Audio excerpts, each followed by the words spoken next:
Live now to Melbourne and a news conference with Greens Deputy Leader Adam Bandt on coalition workplace laws. The Greens will stand up in defence of the environment and will stand up just as strongly to protect people's rights at work.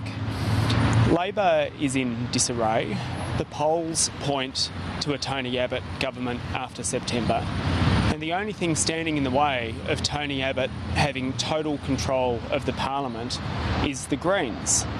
The Greens will not support moves from an Abbott government to strip away people's rights at work. Will not support the reintroduction of individual contracts by stealth, as we saw under the John Howard era. We do not support the stripping away of protections for road users by the scrapping of the safe rate system for truck drivers.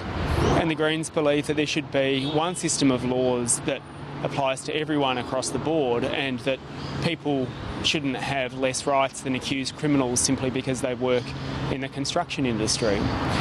This September, if you want some insurance against total Tony Abbott control of the parliament, you'll have to vote Greens. Tony Abbott has mentioned, though, that those laws under the Howard government won't re-emerge. Do you not believe him? What we saw under John Howard is that when one party gets total control of the parliament, they do things they didn't tell the people that they'd do. We saw work choices, we saw the stripping away of basic rights like the right to silence. I have no reason to believe that if Tony Abbott has total control of Parliament, we won't see similar excesses of power. I mean, the Greens will stand in the way of Tony Abbott and his extreme agenda, and also we will stop the excessive use of power by any party. We'll be there as a proper check and balance, and the best way of stopping someone doing something and revealing their real agenda is to put Greens into the parliament. What makes you think, though, that it won't strike the right balance between looking after workers and their employers? I mean, some people think that the workers at the moment have too much power. The Greens believe in protecting people's rights at work. There are a number of protections in place at the moment that strike a fairly good balance between the needs of employees and the needs of their employers. What we've seen in the past is that when coalition governments have total control of the parliament, they tilt the balance in favour of employers, and especially big employers who already have significant power. To ensure that everyday Australians have their rights protected, you need a system of laws that will enshrine those rights, and the Greens will make sure that those rights are upheld. Have the Greens conceded a coalition victory? If you look at the polls at the moment, we're headed for a coalition victory, and the polls have held up for a very long time.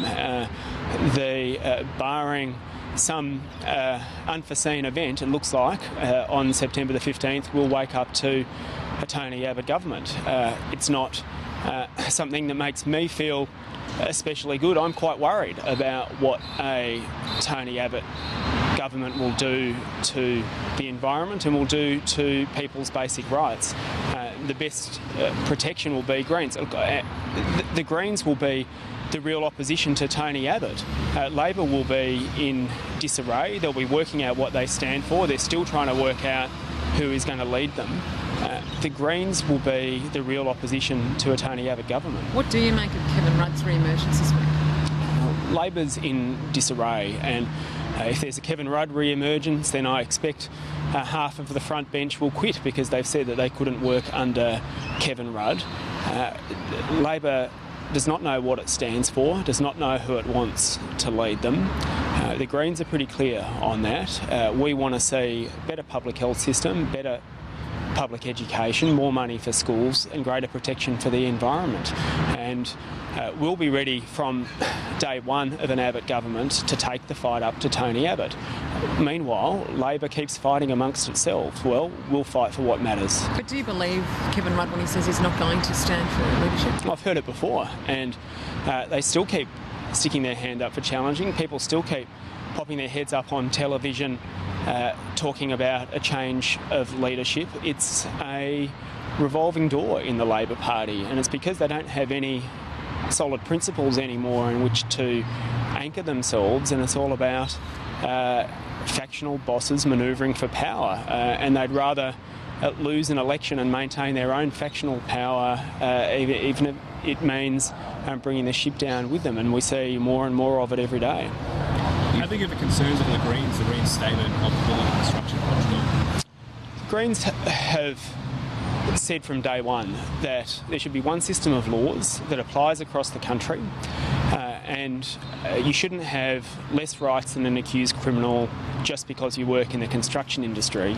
We opposed the establishment of the Industrial Secret Police, which is what the Australian and Building and Construction Commission was, and we opposed the laws that removed the right to silence in those areas. Every time it's come before Parliament, we've voted to abolish the ABCC, and we'll continue to do that, and we won't support Tony Abbott in his attempt to reintroduce it. Would the Greens be ready to go to a double solution over industrial relations? Well, if we are elected and hold the balance of power, we will have a mandate to vote for our policies, and unlike the other parties, we don't waver just because a bit of pressure is brought on us externally. We're not in thrall to big business like the other parties are, and we will vote in accordance with our policies, and we'll do it proudly. And if others want to threaten that means going to elections, we're happy to go to elections and defend our record. I think that one of the reasons that people like the Greens is that they know that when we say something, we'll actually do it.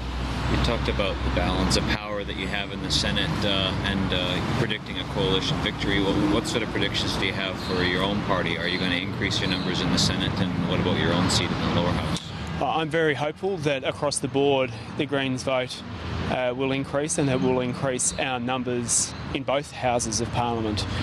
Here in Melbourne, I'm feeling quite positive. We have delivered a lot for the people of Melbourne and for the country. From the start of next year, people will be able to take their kids to the dentist and use their Medicare card to get free dental treatment for their kids.